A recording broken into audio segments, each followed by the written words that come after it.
Hello, Leos. Welcome to your reading for if you're in a relationship or considering a relationship with an Aries. This relationship is actually rated the best. Okay. And one of the reasons why is you admire their drive.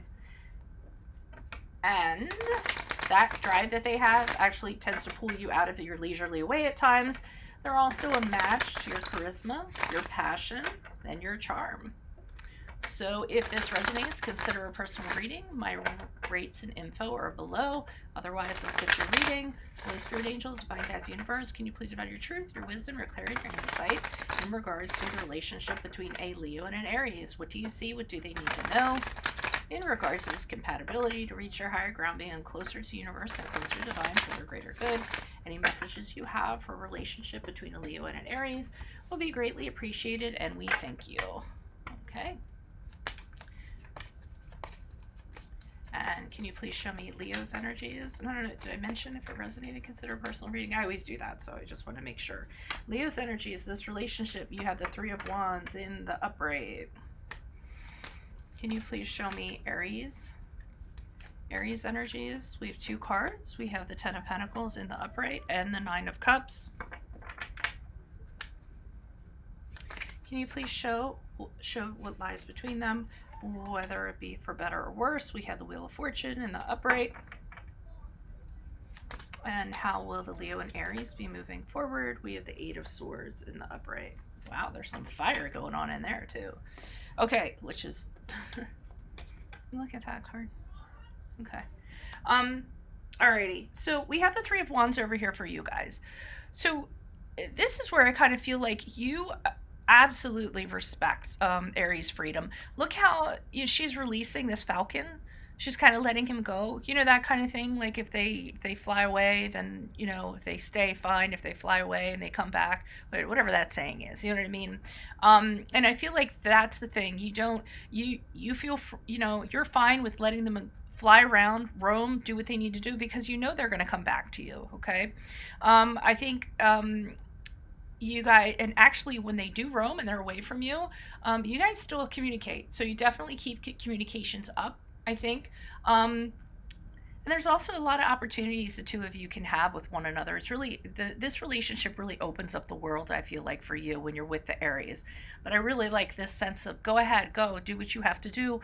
We'll still talk. I know you'll be back. I love that. Okay. Over here, what the Aries has, we have the Ten of Pentacles in the upright, okay? So if you look here, this is a real, like a friendly kind of relationship. I feel like you found your best friend. And I feel like it's for long term because the Ten of Pentacles is a very long term relationship. This isn't just a flash in the pan. Once you guys kind of meet each other like these two are talking over the fence, I think this is going to be, you know, the relationship, or they know that this is a relationship that's going to take them till the end. Very solid, very secure, very mature. They love it. And it's the happiest they've ever been. To them, it's like a wish come true with this Nine of Cups. Look at this genie. It's almost like they made a wish. You were one of the three wishes that you came true, and really they are very happy. They can't imagine it getting better, except the 10th cup isn't here yet, and then that'll be over the top once that kind of gets here. Three of Wands, I mean, the Wheel of Fortune is what lies between you. So this is an unexpected journey. You guys are like a roller coaster, okay? Sometimes it's up, sometimes it's down, but you're always with each other and you're always willing to handle it. But it's things are always on your side. So no matter what changes or what goes on or what the turning point is, it always seems like you guys land on your feet as long as you have each other. So that energy between the two of you is really, really awesome, okay? We have the Eight of Swords here in the upright, and that kind of threw me because the Eight of Swords is kind of, you know, being stuck, okay? And I feel like with this, you guys, and stuck, I have to like explain this. It's like, first of all, you don't mind being stuck, okay? Let me put it that way. But it's the same type of relationship I feel like you guys have had before with other people. I don't feel like this is the first really strong compatibility that you two have had with signs that were predispositioned for you. So even though it seems a little bit negative, like that stuck feeling, you know, and feeling like this is very similar to other relationships that you had. Sometimes I think your minds can kind of get the best of you, and you might compare it to other relationships that you have had. It's really weird that I'm getting this, but I'm feeling like whoever this is for, you know, the Leo has dated an Aries previously, and the Aries has dated a Leo previously, and and there's a tendency to kind of, okay, so for you, you might date an air sign. They might date a fire sign, and it's very familiar to them. So they're kind of in their head because their previous relationships or your previous relationships didn't work out. And they're kind of in their head with, is this going to turn out the same way that all of those other things kind of did? And that's the only thing that was a little negative going forward. But the great thing about the Eight of Swords is that it's all in the mind, and anyone can make the choice to step out of that at any time that they would like to. So either you or your Aquarius, I'm sorry, your Aries. I didn't mean to say that. Now I had a big pun. Now I'm all tripped up because I'm like, how many times have I said Aquarius? I think I only said it a few times because I was like thinking air or whatever. But with my analogy, you kind of understood what I said. Fire sign and fire sign, okay? When I was going back, never mind. I won't explain. You guys get it. It's just going to add time.